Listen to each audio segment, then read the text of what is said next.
नमस्कार दोस्तों, आप देख रहे हैं आर्य न्यूज। मैं हूं आपके साथ बुलबुल भारद्वाज। रुक करते हैं बुलेटिन का। प्रधानमंत्री नरेंद्र मोदी गुयाना पहुंचे थे और यहां उन्होंने कई कार्यक्रमों में भाग लिया था। वहीं 50 से अधिक वर्षों में किसी भारतीय प्रधानमंत्री की इस देश की पहली यात्रा थी। पीएम मोदी गुरुवार को गुयाना में एक सामुदायिक कार्यक्रम को संबोधित करते हुए इंडो गुयाना समुदाय और कैरिबियाई राष्ट्र के विकास में उनके योगदान की सराहना की। उन्होंने कहा कि विशेष रूप से 3 चीजें भारत और गुयाना को गहराई से जोड़ती हैं: संस्कृति, भोजन और क्रिकेट। आगे उन्होंने कहा कि अगले साल 13 जनवरी से 26 फरवरी तक प्रयागराज में महाकुंभ का आयोजन किया जाएगा। मैं आप सभी को अपने परिवार और दोस्तों के साथ इस आयोजन में शामिल होने के लिए आमंत्रित करता हूं। फ्रेंड्स, भारत को जानिए quiz has been launched. I call upon you to participate. Also encourage your friends from Guyana. It will be a good opportunity to understand India, its values, culture, and diversity.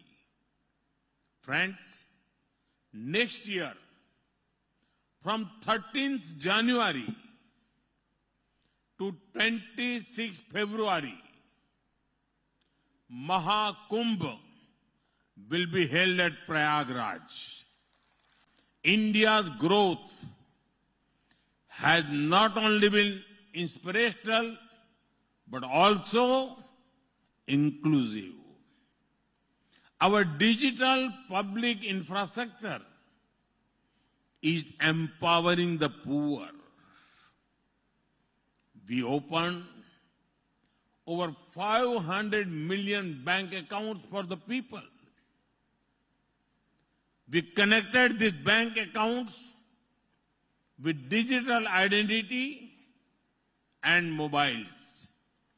Due to this,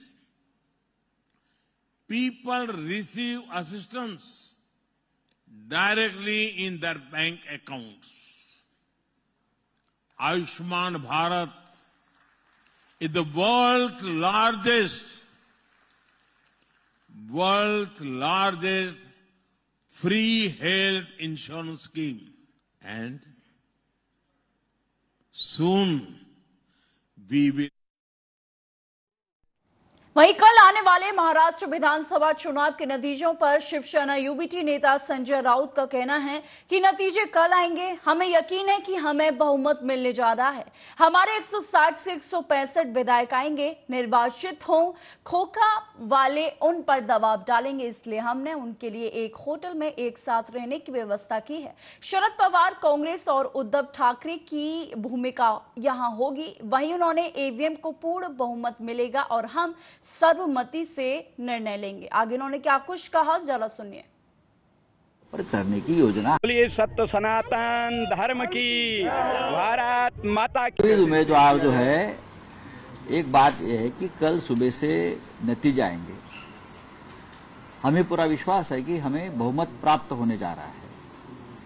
160, 165 तक हम विधायक हमारे चुनकर आएंगे। महाराष्ट्र बहुत बड़ा राज्य है, दूर दरार से लोग चुनकर आएंगे।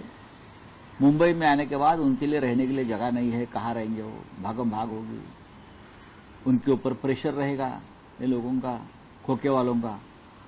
तो सबकी रहने की व्यवस्था एक होटल में एक जगह पर करने की योजना हम बना रहे हैं। सर, एक सवाल, 2 सवाल हैं बेसिकली। पहला तो ये कि कल जब रिजल्ट आ जाएंगे तब शरद पवार की भूमिका आप कितनी अहम देखते हैं? देखिए, बात ऐसी है, भूमिका शरद पवार साहब की तो रहेगी, कांग्रेस पार्टी की रहेगी और उद्धव ठाकरे साहब की भी रहेगी ना। ये महाविकास आघाड़ी है और हमारे साथ जो छोटे छोटे दल हमारे साथी है, जैसे कि समाजवादी पार्टी के लोग चुनकर आ रहे हैं,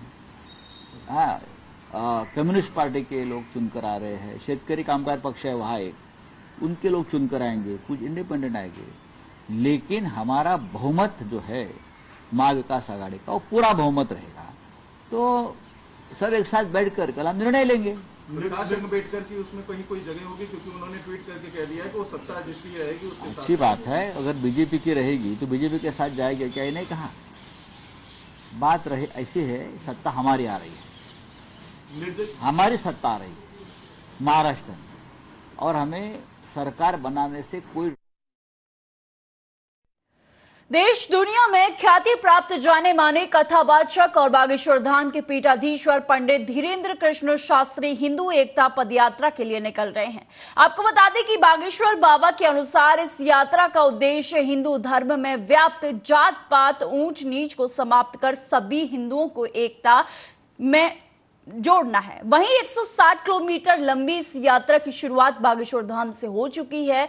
धीरे धीरे जो है धीरेन्द्र कृष्ण शास्त्री ने बताया है कि आज से शंखनाद इस यात्रा का हो चुका है। वहीं उन्होंने कहा कि जात पात छुआछूत ऊंच नीच के बीच भेदभाव मिटाने के लिए जगह जगह पर हम सब से मिल रहे हैं और इस देश में एक बड़ी क्रांति खड़ी हो रही है। बाबा बागेश्वर ने कहा कि इस देश में राष्ट्र प्रेम सर्वोपरि है, राष्ट्र से बड़ा कोई नहीं है, इसलिए राष्ट्रगान मंदिर मस्जिद हर जगह होना चाहिए।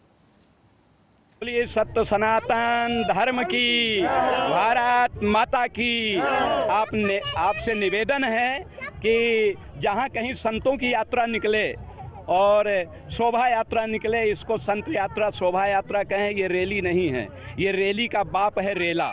ये राम जी का रेला है, ये हनुमान जी का, इसलिए रैली नहीं कहना है। हम सबसे निवेदन करेंगे संत यात्रा, शोभा यात्रा, भगवंत यात्रा। और हम सभी दर्शनार्थियों से, जनता जनार्दन से निवेदन करते हैं, अपील करते हैं कि जब जब होय धर्म की हानि, बाढ़ई असुर महाअभिमानी, तब तब धरी प्रभु विविध शरीरा, हरे ही कृपा निधि सज्जन पीरा। सज्जनों की पीड़ा को कष्ट हरने के लिए, भारत माता को आतंकियों और उग्रवादियों से मुक्त कराने के लिए किसी न किसी रूप में श्री राम जी किसी को भेजते हैं। आज हमारे बुंदेलखंड की इस धरा में, छतरपुर धरा धाम पे श्री हनुमान जी महाराज की ऐसी कृपा हुई है कि वो पूरे विश्व में सनातन का ध्वजा फहरा रहे हैं। और हम सभी से कहेंगे कि राम जी हमारे हैं, हम राम जी के हैं। राम जी ने 4 भाई लिया था, हम 4 वर्णों में बटे हुए हैं, वैश्य शूद्र, तो राम जी ने भी 4 वर्णों का 4 भाइयों के लिए सत्य सनातन धर्म की। जैसा कि आप सभी जानते हो कि बागेश्वर धाम से श्री धीरेन्द्र शास्त्री जी की यात्रा निकल रही है, जो यहाँ से होते हुए ओरछा जाएगी। तो उसका जो पहला रात्रि स्टॉप है कदारी फार्मेसी कॉलेज में है, और यहाँ पे हम लोगों ने पर्याप्त पुलिस बल की व्यवस्था की हुई है। हमने अलग अलग पार्ट्स में पुलिस बल लगाया है, भोजन की व्यवस्था है, शयनयान व्यवस्था है, चाहे बिल्डिंग की व्यवस्था हो, और साथ ही साथ जो सांस्कृतिक कार्यक्रम है उसके संबंध में भी पुलिस बल पर्याप्त लगाया हुआ है। लगभग हमारा 150 से 200 की संख्या में यहाँ बल लगा हुआ है, और लगातार पुलिस जो है वो जो श्रद्धालु आए हुए जो यात्रा का पार्ट है उनकी सुरक्षा को लेकर काम कर रहे हैं। वहीं केंद्रीय मंत्री धर्मेंद्र प्रधान का कहना है कि भारत सरकार के स्कूल विभाग और विश्व बैंक के सहयोग के तहत स्टार्स योजना चलाई जा रही है। जिन राज्यों में विश्व बैंक का काम चल रहा है, वहां के जिलों में प्राथमिक और द्वितीय डेटा के आधार पर कौशल की क्या स्थिति है, उसकी समीक्षा की जा रही है। उसमें बच्चों को लेकर जो मांगे हैं उनका उल्लेख है, उन जिलों में क्या संभावनाएं हैं। भारत की 65% आबादी 35 वर्ष से कम है। 2015 में जो समीक्षा की गई थी उसके अनुसार लगभग 25% नौकरियों की प्रगति बदल चुकी थी। आगे उन्होंने क्या कुछ जानकारी दी, जरा सुनिए। मन में जो अपेक्षाएं हैं उसके बारे में उल्लेख है, वहां अपॉर्चुनिटी क्या है, संभावना क्या है, उन जिलाओं में जो आगे चल के एक रिकमेंडेशन उनके, इसको एक पैन इंडियन मॉडल के नाम पे इसको सैंपल लेते हुए उसके पैन इंडियन मॉडलिंग भी किया जा सकता है। और दुनिया में आज की जो नया अर्थनीति आ रही है, उस अर्थनीति में नया नया स्किल सेट क्या इमर्ज किया है, कर रहा है, उसी के ऊपर उस रिपोर्ट है। बहुत अच्छा रिपोर्ट बनी है। हमने उसको आज हमारे मित्र मनसुख मांडविया जी जो लेबर मिनिस्ट्री दिखते हैं, स्किल मिनिस्ट्री को भी इन्वॉल्व किया गया। हम तीनों मिलके भारत में जो एक युवाओं की देश है, भारत की 65% आबादी 35 साल की उम्र के नीचे है। 2015 में जो समीक्षा थी लगभग 25% जॉब की नेचर बदल चुका था। 2028 आते आते ये संख्या, ये परसेंटेज 44% हो जाएगी, यानी नया स्किल्स आवश्यकता होगी, नया प्रोफेशंस इमर्ज कर जाएंगे, पुराने भी रहेंगे लेकिन नए भी आ जाएंगे। और भारत जब एक $5 ट्रिलियन इकोनॉमी की ओर बढ़ रहा है, जब हम विश्व की एक रोबस्ट इकोनॉमी बन चुके हैं, उस समय में हमारी ह्यूमन रिसोर्स के ऊपर, मानव संबल के ऊपर निरंतर स्किलिंग, अपस्किलिंग और रीस्किलिंग की अप्रोच लेके जाना पड़ेगा। और ये जो प्रयास है, प्रधानमंत्री नरेंद्र मोदी जी देश को एक ग्लोबल स्किल हब बनाने की कल्पना रखा है। न केवल हम अपना ही अर्थनीति को मजबूत करेंगे, भारत दुनिया की ग्रोथ की ड्राइवर बनने वाला है, नेतृत्व करने वाला है। उस समय में हम अपना स्किल कैपेसिटी को बढ़ानी पड़ेगी और स्कूल एजुकेशन से ही NEP 2020 ने यही रिकमेंडेशन किया है, स्कूल की समय से ही स्किल के बारे में व्यवस्थित पढ़ाई हो, पाठ्यक्रम बने, उसकी क्रेडिट रेटिंग हो, तब हमारी बच्चों की दक्षता बढ़ेगी। इस दिशा में आज की रिपोर्ट, वर्ल्ड बैंक की रिपोर्ट एक लंबे समय के लिए इम्पैक्ट। यूपी के अलीगढ़ में कोचिंग सेंटर में छात्रा के साथ दुष्कर्म का मामला सामने आया है। इस पर भीड़ ने जमकर बवाल किया, पुलिस जीप पर पत्थर भी फेंके गए। भीड़ का गुस्सा देखकर सेंटर संचालक ने खुद को कमरे में बंद कर लिया। पुलिस ने दरवाजा काटकर उसे बाहर निकाला। आपको बताते चले कि अलीगढ़ के सुरेंद्र नगर स्थित कोचिंग सेंटर में एक 12वीं की छात्रा के साथ दुष्कर्म की घटना को अंजाम दिया गया। गुस्साए छात्र छात्राओं और भीड़ ने कोचिंग सेंटर को घेर लिया। इससे घबराए संचालक ने खुद को सेंटर में बंद कर लिया। भीड़ ने भी दरवाजा तोड़कर उसे बाहर निकालने की कोशिश की। बाद में पहुंची पुलिस ने दरवाजा काटकर उसे बाहर निकाला। जब पुलिस उसे थाने ले जाने लगी तो भीड़ ने उसे पुलिस के कब्जे से खींचने की कोशिश भी की। पुलिस की जीप पर भी पत्थर फेंके गए। बाद में संचालक के खिलाफ मुकदमा दर्ज कर लिया गया। पुलिस अधिकारियों ने जब सख्त कार्रवाई का भरोसा दिया गया तब जाकर भीड़ शांत हुई। दिनांक 21/11/2024 को मोहल्ला सुरेंद्र नगर, थाना क्वारसी में एक कोचिंग संचालक के विरुद्ध बलात्कार किए जाने के संबंध में तहरीर प्राप्त हुई।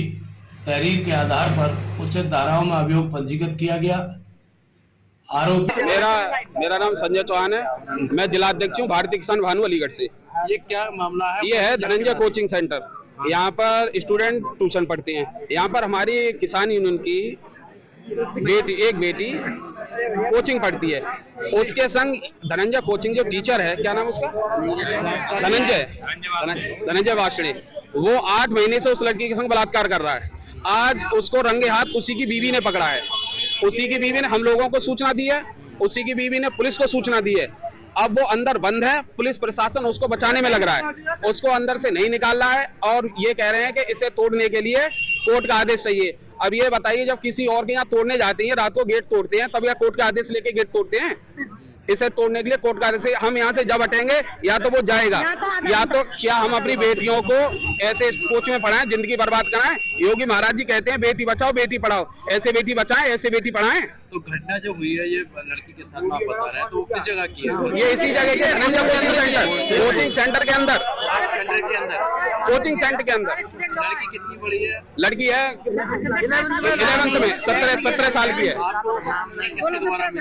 इनकी वाइफ के द्वारा, इनकी वाइफ ने ही फोन किया था। मौके पे पुलिस आई है? मौके पे पुलिस आई, लेकिन पुलिस कुछ नहीं कर रही है। वो कह रही है सब आप जाइए और मुकदमा लिखवाइए। ये क्या न्याय है? वो अंदर बैठा है आराम से, 8 महीने से बलात्कार कर रहा है, क्या न्याय देगा? आप लोग प्रदर्शन कर रहे हैं? हम प्रदर्शन करके हम यहाँ से जब ही हटेंगे, या तो उसको बाहर निकालो, नहीं तो हम रोड पे बैठेंगे, और नहीं तो हम पूरा रोड चेक कर देंगे। पूरी किसानी में भानु ऑल यूपी की आ जाएगी, यहाँ ट्रैक्टर लेकर रोड नहीं निकलने दिया जाएगा किसी को। कौन सी जगह कहलाती है? कौन सा? ये सुरेंद्र नगर है, थाना क्वारसी। क्या नाम है? मेरा नाम लता अग्रवाल है, मैं भारतीय किसान यूनियन भानु महिला मोर्चा जिला अध्यक्ष हूँ। मैं क्या हुआ है यहाँ पर?